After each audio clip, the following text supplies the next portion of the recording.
Welcome back to the channel, guys. I'm your host. My name is Phonestar. Welcome.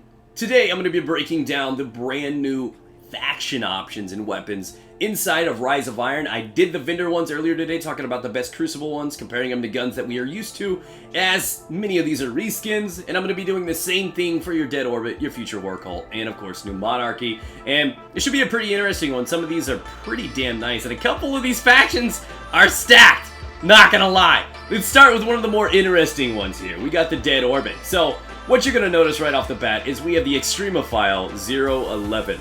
This one right here is your Monte Carlo. Acceptable, decent-ish overall in terms of the archetype that it's in, but the talents, the perks on this thing, yeah, I'm not feeling it. Not feeling it.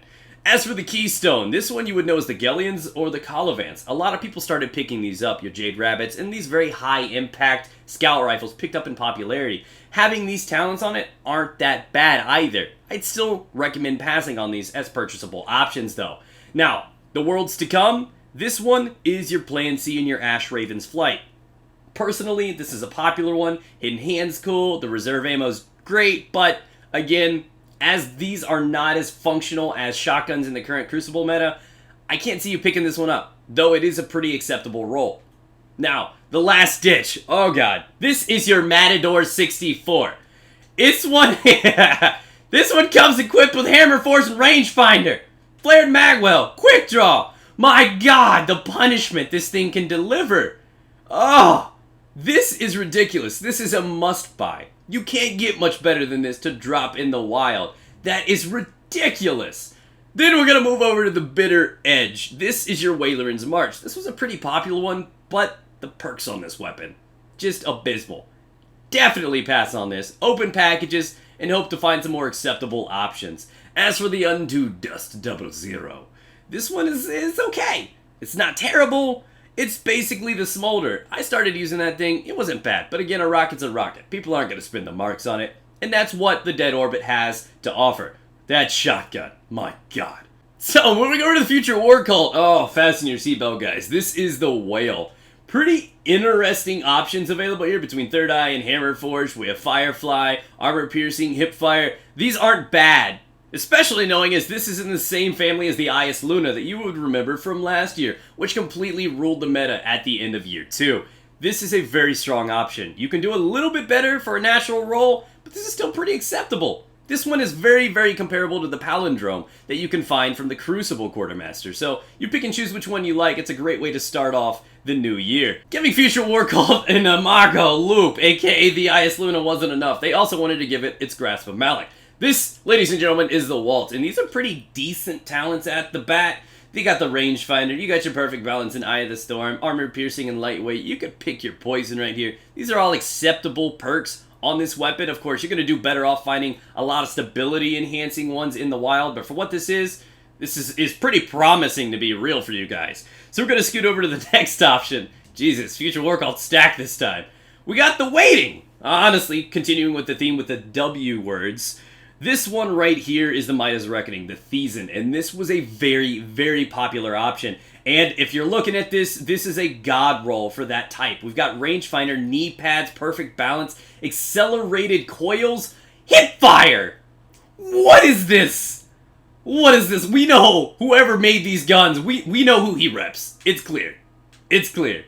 Now, over to the Wounded. This one is pretty acceptable in terms of the talents on the weapon, and you would know this is the Hung Jury. Yeah, it doesn't stop. The Zen Moment. You got the Outlaw. High caliber rounds. I'm done. I'm done. That's it, guys. So, the Wormwood is something that you would know as the Iron Wreath. It's pretty popular. This got Hidden Hand and Zen Moment. Great options. Hand loaded. High caliber rounds. Quick draw.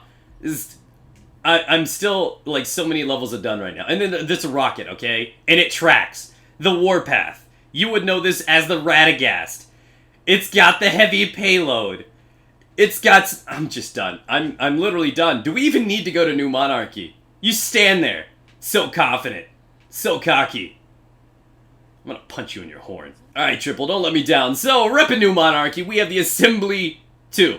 This one is pretty decent talents overall on the gun. We got Counterbalance, Perfect Balance, Third Eye. Of course, you want stability because this is your Doctrine of Passing. For a high rate of fire, maxed out rate of fire, lowest impact coming in with a whopping 2.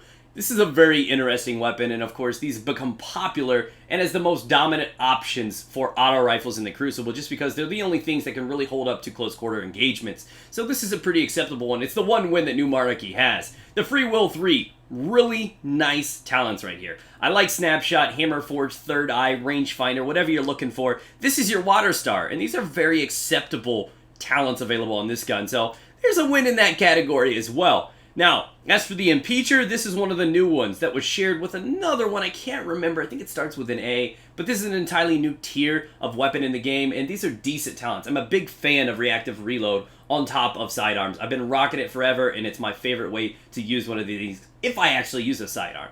Then we have the Bad Counsel 4. This is a shotgun. It's fired in full auto, and that's not bad because this is your Comedian. You may remember this as the Patch A, which is, I believe, the old Dead Orbit shotgun from last year. And these are so-so talents. Not incredible. I would probably look for a better one in the future with more range involved. The Deposition, I have personally opened a few of these, and these are actually acceptable ones. You got Hammer Forged Mulligan, Snapshot, and of course Unflinching. I like Unflinching and Snapshot. And you got Short Gaze. These are decent ones that you can buy straight off the bat instead of looking for a God Roll. It's not going to stop you, but it's pretty decent for what it is, and you would know that as the Defiance of Yasmin. Last up is the First Citizen 9. Nice talents, great perks on the gun. But the archetype itself has been underperforming. It's the highest rate of fire, very hard to keep accurate, and it takes so much time to get damage into these guys. You don't want a gun like this as your heavy option in Crucible. It's not very easy to focus and maintain the stability of this weapon inside of PvE either. This is definitely a pass. Altogether, if you get one of these, it's pretty much a shard straight through.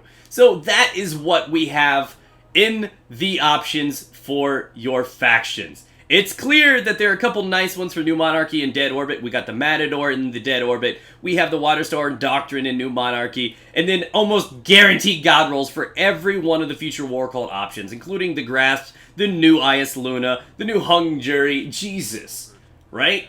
It's stacked.